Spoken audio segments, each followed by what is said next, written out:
Svidler is here with us. Doubling his score. Doubling Peter, I obviously couldn't avoid making mention of the fact that you've had a difficult tournament so far to this point.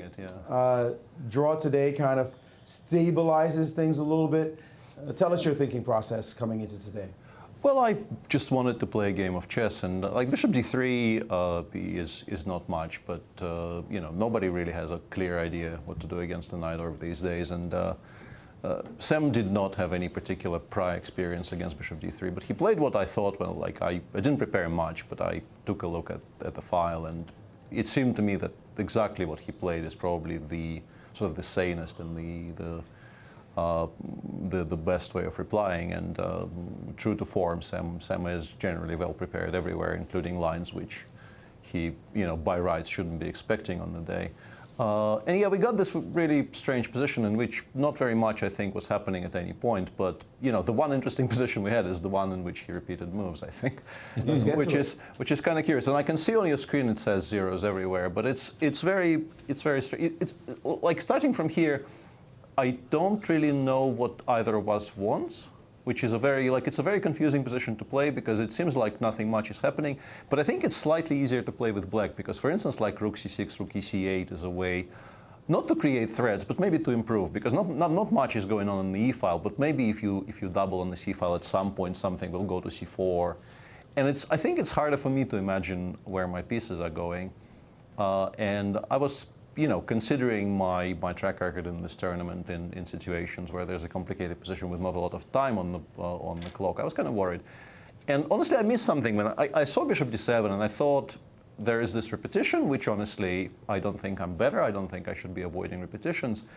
And there's also the move queen f8, which is what I was going to discuss with you guys. Before you get to that, our panel was surprised by the move h5. Were you? I thought it's fine. I thought it's a very logical way to continue here. You don't really threaten h4, but you know, there's definitely some structures in which the idea of landing that pawn on h4 much later on could be an issue. And in fact, I wasn't very happy about having to play h3. I was choosing between h3 and king h1 in that position when I played h3, because you kind of have to have something as a reply to knight g4 eventually, and it's either stopping it altogether with h3, or you prepare bishop g1 as a reply. It's one of the two ways. And h3 was better in some tactical positions, but it also creates some potential dark square issues. And king h1 had other problems. Yeah, king h1, yeah, you had to calculate some things. But yeah, going into the final position, we actually kind of had a slight disagreement with Sam about that, because we spoke very briefly, and he said I don't think I can continue. But after 95, instead of after takes, where he played queen e6, queen e7, seemingly without you know, too much doubt, I think queen f8 is a very interesting option. And what I blundered, well, blundered is maybe a strong word compared to some other blunders I've made in this tournament. I wanted to go rook b4 here, and if rook takes c2, I think I have a very strong queen d1 move here, because rook b7, knight f3 check is very unclear. I really don't want to give up that dark square bishop. I think it's incredibly important for me to preserve the dark square bishop here. But I do have an intermediary move, queen d1 here, attacking the rook, keeping my attack on the b7 pawn, and also preserving, exactly, protecting the d4 bishop for, you know, eventual knight f3 check tactics. And this position I calculated, and I thought I'm, you know, not worse here at least. And then I realized that after rook b4 there is a very sane kind of non-forcing move. Instead of rook takes c2, you can play bishop c6 here.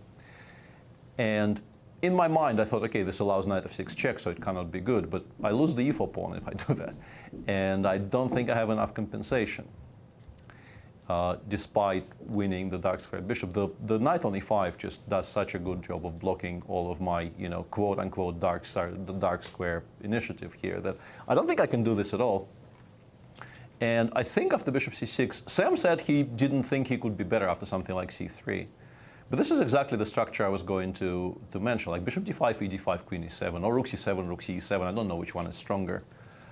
There's also knight d3 here, yeah, which I did not see. But even if we talk about, you know, the structural assessment of this position, you go f5, you double on the e file, and you start making progress on the king side. And this is like a very classical, you know, Scheveningen Scheveningen. I can't. Yeah, I'm not in the right mood for this. You know, it's a kind of a running gag, me trying to pronounce Scheveningen correctly, but I can't do it right now. You got to gargle first. I know. But yeah, like I feel like I'm obliged to do it every time, you know, it comes up, but I'm just not in the right frame of mind.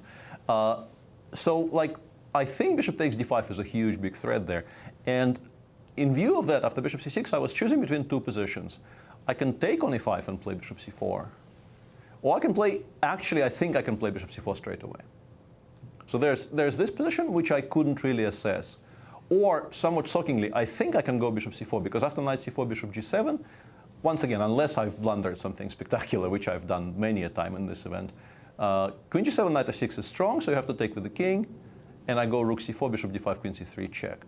And I'm, I think, just in time to recapture on d5, and I suspect I don't lose this queen and rook. My king is definitely the unsafer one of the two, but I think there's little enough on the board for me to, you know, to be able to start threatening some kind of c4 before c5 counterplay, so that some sort of simplification and draw probably results here. So that's one choice, and the other one, as I said, is to take on e5 and go bishop c4, which is quote unquote more ambitious, but could also be incredibly bad if black manages to stabilize. Because like currently, I appear to be exerting some pressure on the f7 pawn, but like what happens after queen e8? Let's say, I don't know, queen e8, queen g3, king h7, or something like this. Yeah, not blundering any tactics. And you know, my center could very easily just collapse here, and I could be in tremendous amounts of trouble. So my issue was I kind of blundered that going in, but after queen e1, bishop d7, I don't think I have a particularly good choice. So I tried making the move knight fd5, you know, with that as confident of a mug as possible, and kind of, you know, invite Sam to play queen e6, which he did. Once again, I can see on your screen that machine is not particularly impressed about queen f8 for whatever reason. But yeah, for me in particular, the way this has been going, yeah, I kind of liked seeing queen e6 there. You were a last-minute replacement for Alexander Grischuk, as Dariush was also a last-minute replacement in this tournament. Do you feel like both of you have been affected by that for the same reasons? You didn't know you were going to play. You had to jump in at the last second. You couldn't prepare for the players. It's not really that. I can't speak for Dariush, but you know, with me, I think I do like playing in the, like when I told you before the tournament that I like playing these fields. I'm not lying, but it's incredibly important for me in particular these days to start well, and you know, the combinations of, it's kind of weird in this tournament to complain about pairings, but starting with 3 blacks out of the first 4 against, you know, the top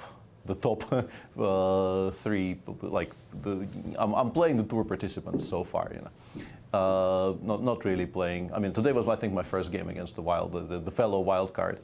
So a slightly softer start. Or specifically, I think if I don't lose to MBL, like my sort of general state of mind is just so much better compared that possibly that would have made some difference, because I don't think it's even lack of preparation. I'm just you know, nowhere near playing you know, anywhere. You know, my best game is not this. Hopefully, you know, I would like to think that this is not. Yeah, I would like to think this is not my A game, and yeah,